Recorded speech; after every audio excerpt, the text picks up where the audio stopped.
Today, they will be greeted with a barricade. That is unacceptable. There's no reason that these monuments shouldn't be open to Americans, open to these veterans. The only reason they're being greeted with barricades is because the Senate right now refuses to negotiate. The fact is, when you shut down the government, you shut down a lot of services. You lay off a lot of people, and there are bad consequences to that. Jay Carney's become such a hack. Now, while the White House won't admit it, the president and Senate Democrats' refusal to even negotiate is the real reason why the World War II memorial remains closed at this hour. And despite what Mr. Carney said, today the consequences of a government shutdown should not include the suspension of your constitutional rights, which is why my next guest, along with the American Center for Law and Justice, is threatening to take legal action if the site is not reopened to the public ASAP. Joining me now with more is the man himself from the American Center for Law and Justice, Jay Sekulow, Democratic strategist Penny Lee. First of all, you know something, Penny? I understand that this is now a pattern, little temper tantrums by the president, by Harry Reid. They don't get their way, and they want to make things as painful as possible. Can we at least take the children off the table because the Republicans are going to fund the NIH? Can we at least open up the memorials that our veterans want to go to? Because the House is passing those bills. Can you at least agree that that should be out of the realm of temper tantrum land?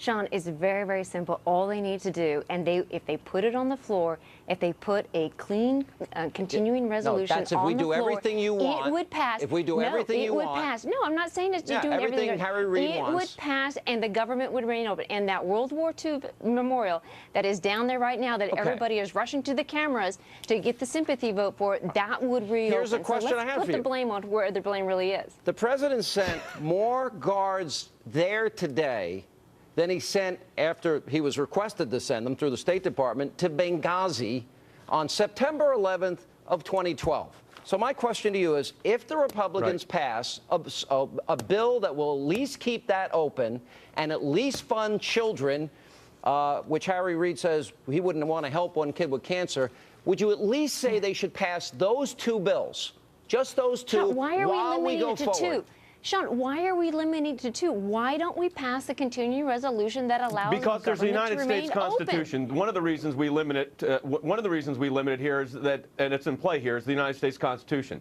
You know, the government can't just close down. First of all, the area where the World War II memorial is located is open 24 hours a day, 7 days a week, 365 days a year. It's a traditional public forum in that context. It's an area open for expression, freedom of speech, thought, meditation, prayer, respect, and honor.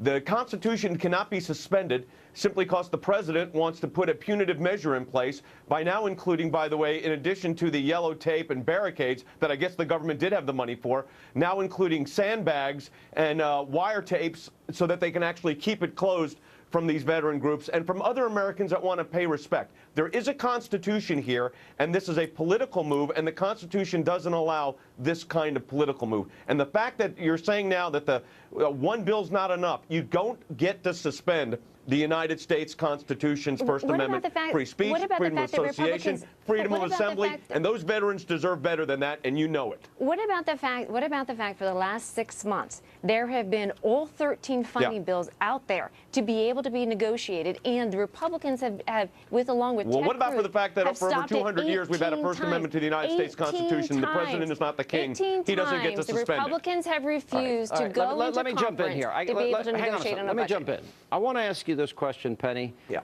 So if those two funding bills are passed while this is going on, you're saying that your advice to Harry Reid is no, don't fund the NIH.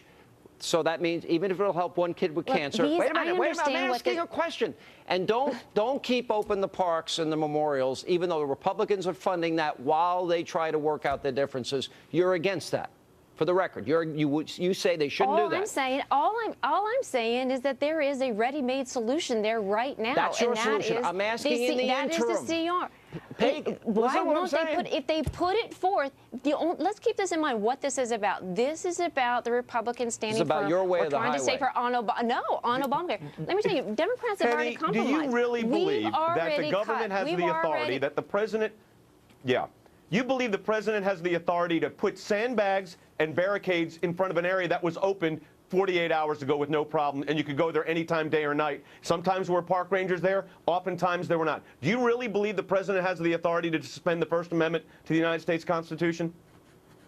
I believe that there is a protocol in place that the National Park Service has put in place for all Well, do you believe there's a monuments. protocol called the First Amendment? The president doesn't get to suspend it because he wants to make political points?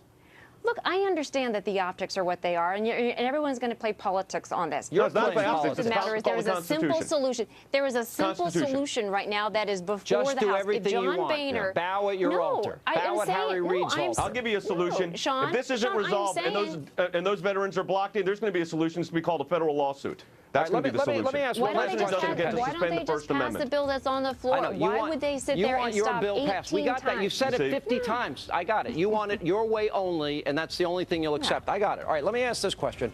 The last offer the House Republicans made was to eliminate, give the same exemptions that Obamacare has given to big business, to individuals, and they said the special exemption subsidy for Congress that would be taken away.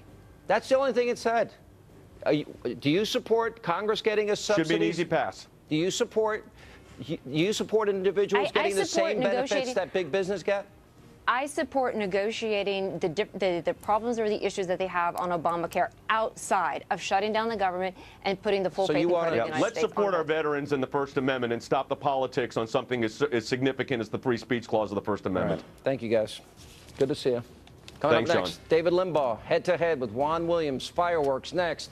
The train wreck that is Obamacare made its debut yesterday was not pretty. We're going to show you why this universal nightmare is not ready for prime time. Then